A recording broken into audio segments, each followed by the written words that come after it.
D5 Hindi channel में आप सबका बहुत बहुत स्वागत है। लंबोदर विघ्नहर्ता शिव के पुत्र प्रथम पूज्य गजानन के 10 दिवसीय पूजन का आरंभ हो चुका है। घर घर आमंत्रित गणपति की स्थापना, पूजन, भोग से जुड़ी सभी जानकारियां हमें बहुत मिलती हैं। तो आज हम बात करेंगे इसी के बारे में। गजानन घर घर पधारने लगे हैं। उनके गृह आगमन स्वागत की तैयारियां पूरी जोर शोर से चल रही है। चौकी सज रही है, ऊंचे स्थान की व्यवस्था हो रही है। देव का स्थान तो हमेशा ऊंचा ही होना चाहिए। गणेश प्रतिमा को घर लाते समय उनको लाल कपड़े से ढककर ही लाएं। जब घर में प्रवेश करें तो गणपति का मुख घर की तरफ होना चाहिए, यानी पीठ आपकी तरफ, और घर में लाकर साफ सफाई का ध्यान भी अच्छे से रखें। पूजा की थाली में कुमकुम, हल्दी, अक्षत, सिंदूर, पुष्प, जनेऊ, मोली, दुर्वा और एक गोल सुपारी तथा पान का पत्ता रखें। कलश के लिए नारियल और 5 अशोक या आम के पत्ते और एक सिक्का रखें।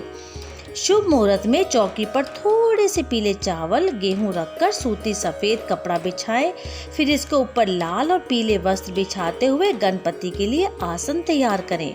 सूती की जगह लाल रेशमी कपड़ा बिछा सकते हैं।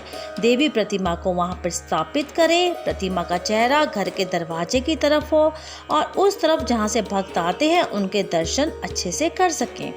गणपति ओंकार स्वरूप है, इसलिए इसकी स्थापना की पूरी प्रक्रिया दौरान ओम गम गणपते नमः, ओम गणेशाय नमः का जाप करते रहें। गणेश जी के ठीक सामने एक पान का पत्ता रखें। पत्ते पर सिंदूर में घी मिलाते हुए स्वास्तिक बनाएं। इस पर मौली में लपेटे हुए गोल सुपारी स्वरूप गणेश की स्थापना करें। गणेश प्रतिमा के दाएं हाथ पर, उपासक के बाएं हाथ की तरफ हल्दी से रंग पीले चावलों से स्वास्तिक बनाकर उस पर जल से भरा कलश रख दें। कलश में 5 अशोक और आम के पत्ते लगाएं। एक सिक्का जल में डालें। ऊपर एक नारियल इस तरह आड़ा रखें कि उसकी पूंछ गणपति की तरफ हो और कलश पर स्वास्तिक बना दें। शुद्ध घी का दीपक जलाएं। थोड़े पीले चावल रखते हुए दीपक को गणपति के बाएं की तरफ, यानी बाएं हाथ की तरफ, उपासक के दाएं हाथ की तरफ रखें। सर्वप्रथम दीप प्रज्वलित करें। दीपक की हल्दी, कुमकुम, चावल चढ़ाकर पूजा करें। मौली अर्पित करें। इसके बाद कलश पर मौली बांधकर पूजा करें। 5 देवों में गणपति का स्वरूप जल माना जाता है, इसलिए इसकी पूजा पहले होती है। सुपारी गणेश को जनेऊ पहनाते हुए रोली, अक्षत, सिंदूर, पुष्प, दुर्वा अर्पित करें।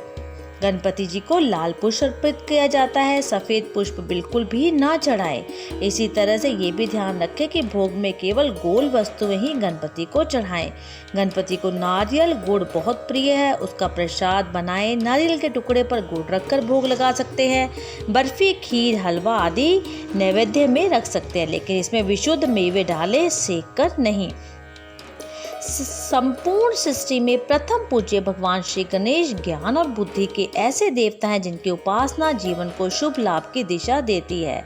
इसलिए अगर आप भी घर पर गणेश जी ला रहे हैं तो इसी तरह से उनकी पूजा और आरती करें। आरती का गीत गाने से पूर्व पूजन की थाली में एक घी का दीपक जलाएं, उससे आरती करें। देव की छवि को निहारें। चरणों से आरंभ करते हुए देव चरणों पर 3 आरती का दीपक घुमाएं और चरणों में ध्यान लगाएं। नाभि को देखते हुए 2 बार, आज्ञा चक्र यानी मस्तिष्क पर ध्यान केंद्रित करते हुए 1 बार और पूरे स्वरूप के दर्शन करते हुए 7 बार दीपक से मौन आरती करें। पूजन प्रक्रिया पूरी होने पर जिस तरह उपासक अपने स्थान पर खड़े होकर एक परिक्रमा लेते हैं, वैसे गणेश पूजा में 3 परिक्रमाएं करने का विधान है। इस विधान की वजह से गणपति तीनों लोकों में एक ही स्वरूप में प्रथम पूज्य है। इसके बाद श्रद्धा स्वरूप नैवेद्य अर्पित करें। 2 समय पूजन के बाद लाल रंग का वस्त्र ओढ़कर देव शयन करवाएं। तो ये है गणपति पूजन की विधि। इसी तरह से आपके घर में मंगल हो और आपके घर में इसी तरह से गणपति विराजें। शिवर मूर्ते नमो नमः।